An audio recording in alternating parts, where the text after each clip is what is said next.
Hi guys, I'm Darren, and in this video we're going to be talking about setting up return to home in iNav. So if you've seen my modes video, you may recall that in there I said I'd cover return to home in another video on its own. And it's because there's quite a few things that go on in return to home. Now that was a fair while ago, and I've actually been waiting for something to happen before I could cover this video. And if you watched Pavel's reveal of iNav 4.0 RC1, you may have a clue what this is.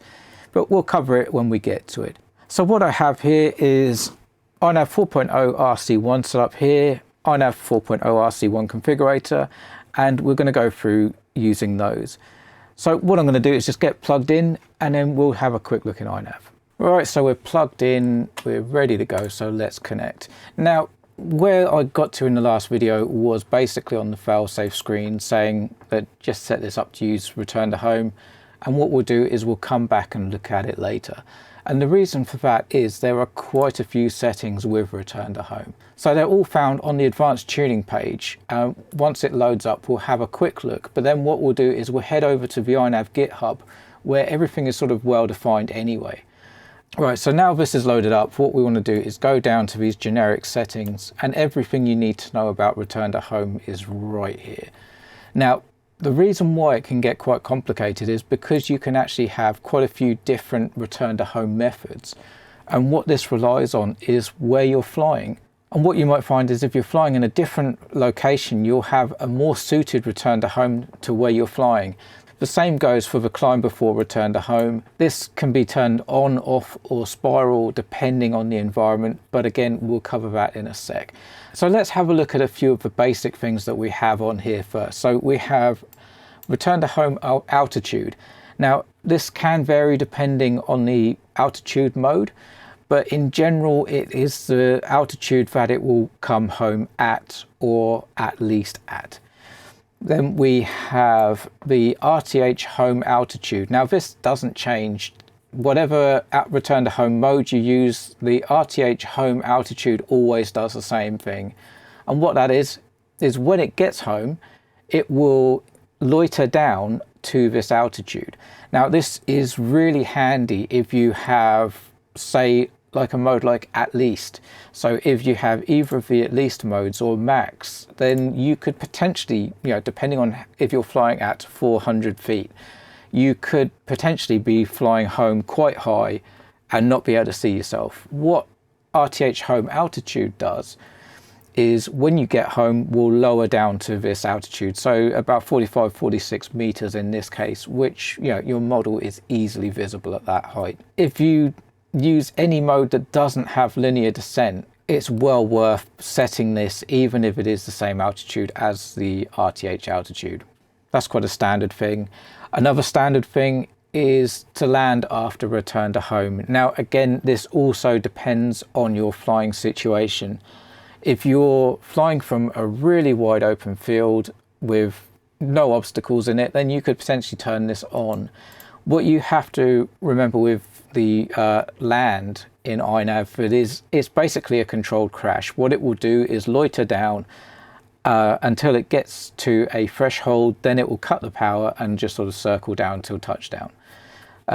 If there's something in the way, it doesn't know about it. If for some reason the barometer has shifted so the altitude is out, it doesn't know about it. So I tend to have this on failsafe only, and I will also use a safe home where I fly, just to make sure that I'm in the middle of as clear an area as possible, just in case that situation occurs. I also only tend to use safe home on failsafe as well.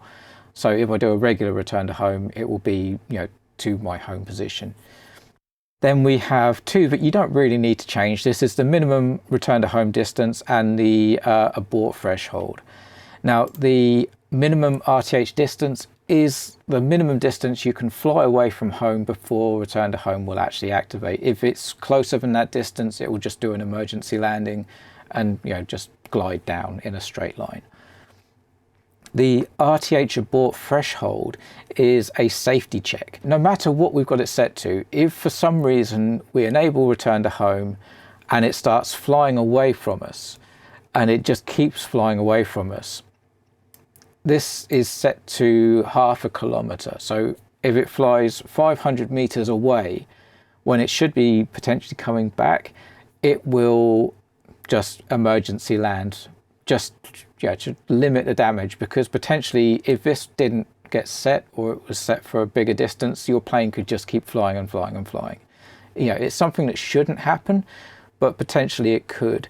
It's something that actually led to the change that I was waiting for on the climb first, because depending on your return to home settings, how high you are when you enable it, you could actually trigger that if you're set to climb first. Now, I don't have exact numbers. I did calculate it at the time, and it is quite a long shot that it would actually trigger. You would need to have quite a high return to home altitude, and you'd also need to be flying quite low.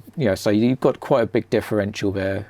But for example, say you were flying really low, having fun at 2 meters off the ground, and return to home gets triggered, but your return to home altitude is, for just numbers out in the middle of the air, is 500 meters, for example.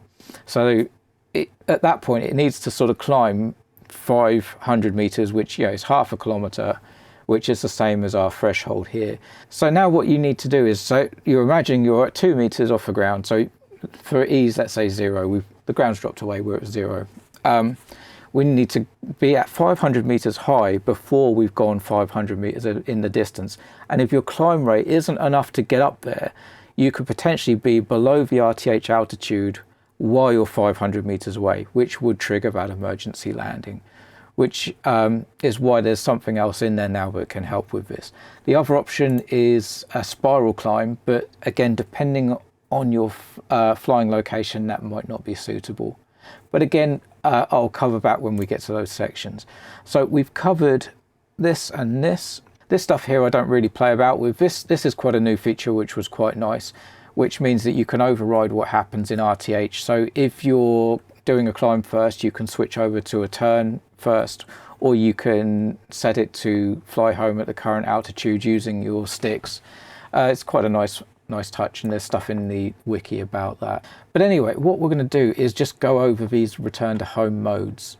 So what we'll do is we'll head to the iNav GitHub, which I'll put a link to in the video description. And what we want to do is head into the wiki, and there's actually a page now dedicated to return to home, because again, it is quite a big subject. So you can go here and read all about it, but we're just going to have a quick look at the different return to home modes and the situations where they may be useful. So we have current, which is this first one here. And basically what that will do is just fly home at the current altitude. So it completely ignores what you set in here and will just fly home regardless. To be honest, I don't really know when that would be useful, to be honest. I can't think of a situation where there may not be something that you want to avoid. But it's a setting, so regardless, it's there if you want to use it. So the next one we have is extra, which is here, which will take the current altitude that you're flying at, and whatever you have set in here, it will add it to the current altitude, and that's what it will fly home at. So at the moment, we're really just talking about the flying home altitude. We're not talking about how it gets up to that altitude or what it does on the way home. We're just talking about that setting of the level that it will fly home at. So the next one, we have constant altitude, which is fixed in the configurator. So you can see it here, it says fixed. And what that will do is whatever the altitude is set here, it will fly home at that altitude. So if that's set to 100 meters, it will fly home at 100 meters. If it's below it, it will climb up to it. If it's above it, it will drop down to it. So it will always fly home at that specific level. Then what we have next is max. Now at the moment, max completely ignores this value and will just basically look at the altitude that you've flown during the flight. Whatever the maximum altitude is, it will climb up to that altitude and then fly home. There's something that I've put in, so which may be available in the future, where it will actually use this altitude as an extra. So it will take the maximum altitude and add on, say we put 50 meters in here, it will add on 50 meters to the maximum altitude from the flight. It's something that was requested, and there's a change in there, so maybe that will get added in the future. But that's something that will obviously be in release notes if it does happen, because if you have anything other than 0 in there, it will obviously affect the return to home. What we have now is at least. Now this, I believe, is the default setting when you set up iNav. And what that will do is take this altitude, and that will be the minimum height that it will return to home at. So if you're below it, it will climb up to that altitude. If you're above it, it will fly home at your current altitude. Now this was what I was mentioning earlier. If you're flying at 400 feet and when you get home, your plane could be really small and you wouldn't be able to see it. Of course, we're flying line of sight anyway, aren't we, guys? But yeah, that's why the home altitude is useful. If you're flying home at an altitude that might be difficult to make orientation or see your plane, this will bring it down to a level where you can. Following on from at least is at least with linear descent, which is quite a nice setup. What it will do is it will use the same preference as at least. So whatever this altitude is, if you're below it, it will climb to it. If you're above it, it will return to home at the current altitude.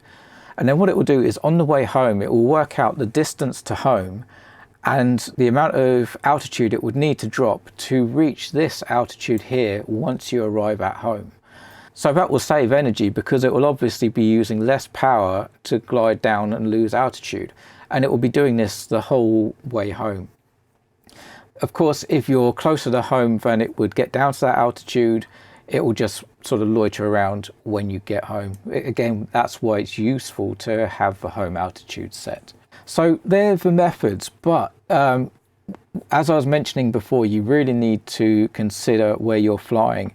If it's somewhere fairly flat, not really many obstacles in the way, then I would probably go for at least linear descent. My preference is linear descent. However, if you're in a hilly or mountainous area and you're flying up and over things, then you'll find something like max would be a better option. Or also if you're flying in an area where, say again, we're in a hilly or valley area, you're flying actually low down between the valleys or whatever, but if you're returning to home, you could actually come in contact because you've been low down. Max wouldn't really work.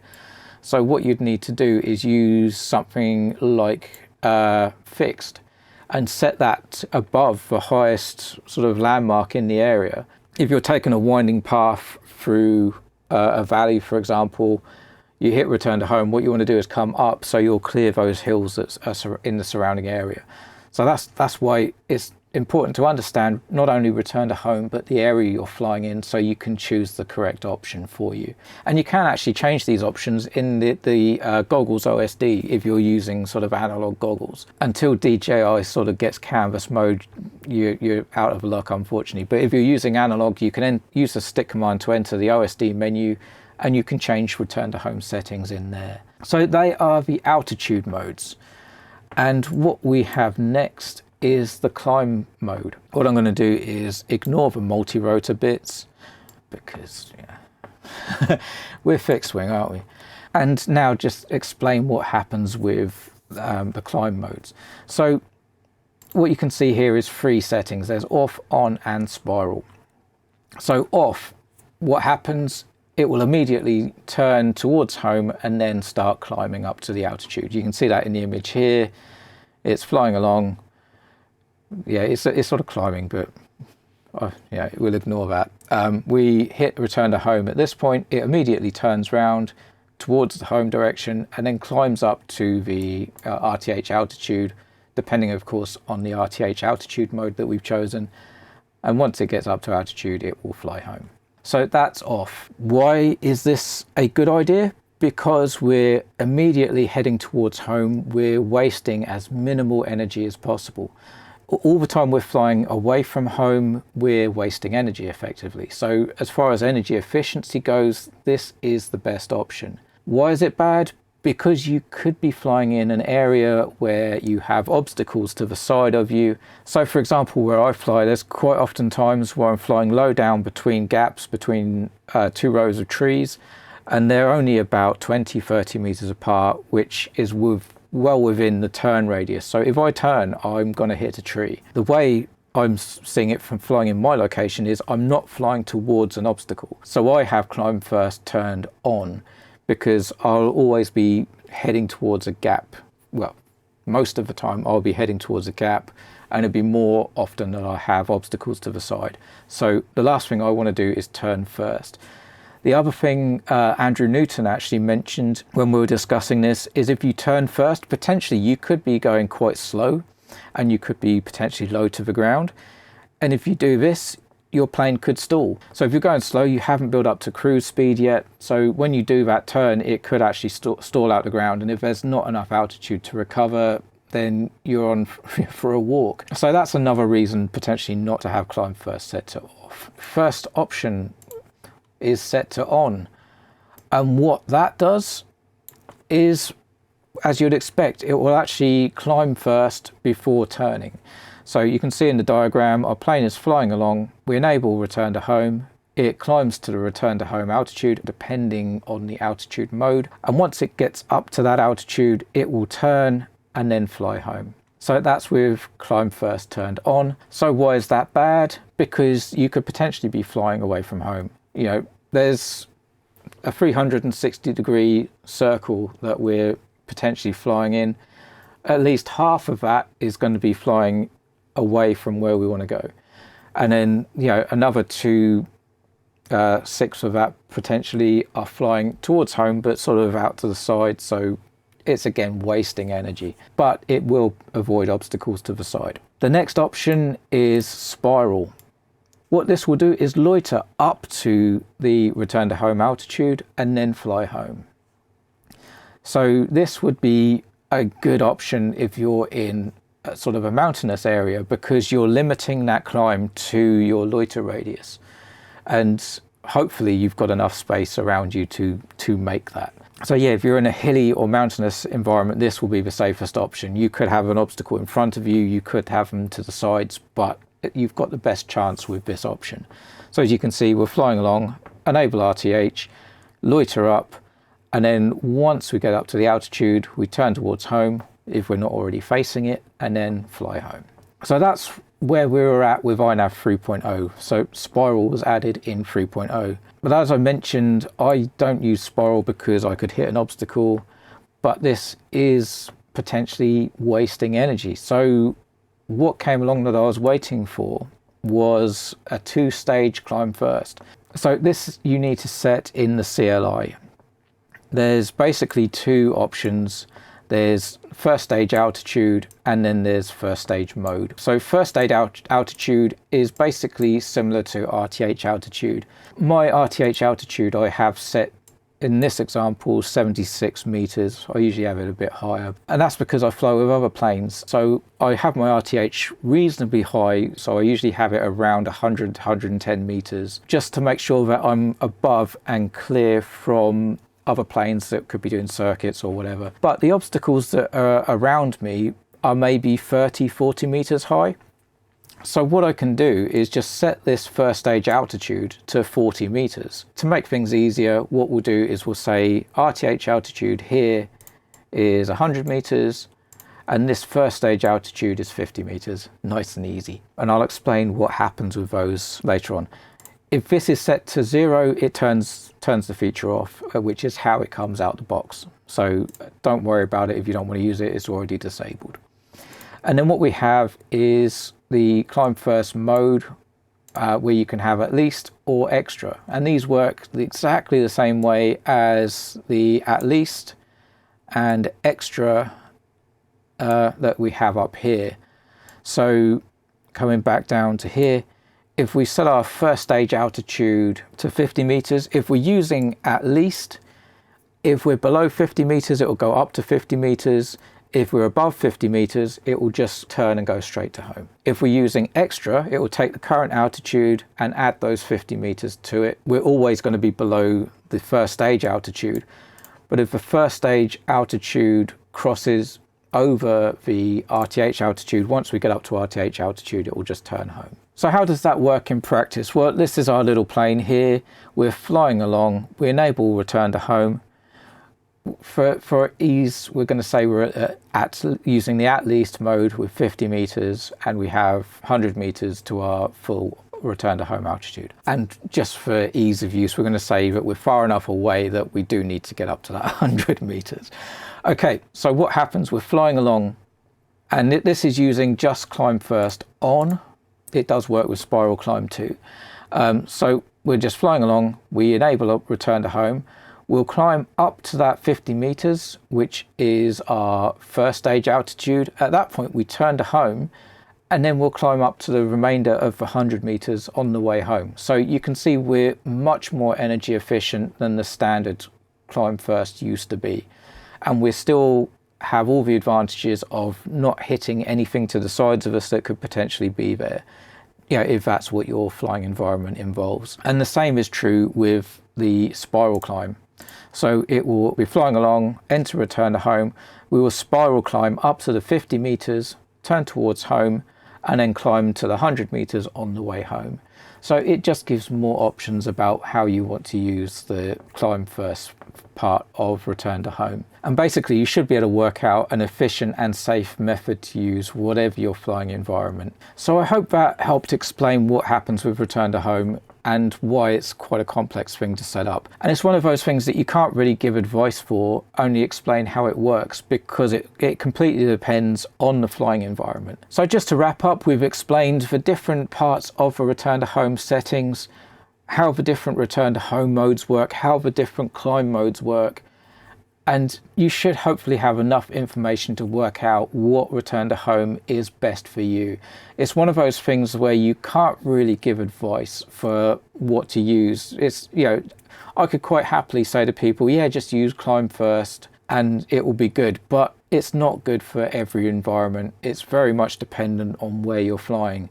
And I just hope that this video gives you enough information for you to be able to assess and decide based on where you're flying the best method to use at the time. So thank you very much guys for watching. If you found the video useful, please remember to give it a thumbs up, click that subscribe button and the bell icon, and that will help get this video out to more people so they can learn about the RTH features too. Thank you very much for watching guys. Fly models like you stole them. I'll see you on the next one.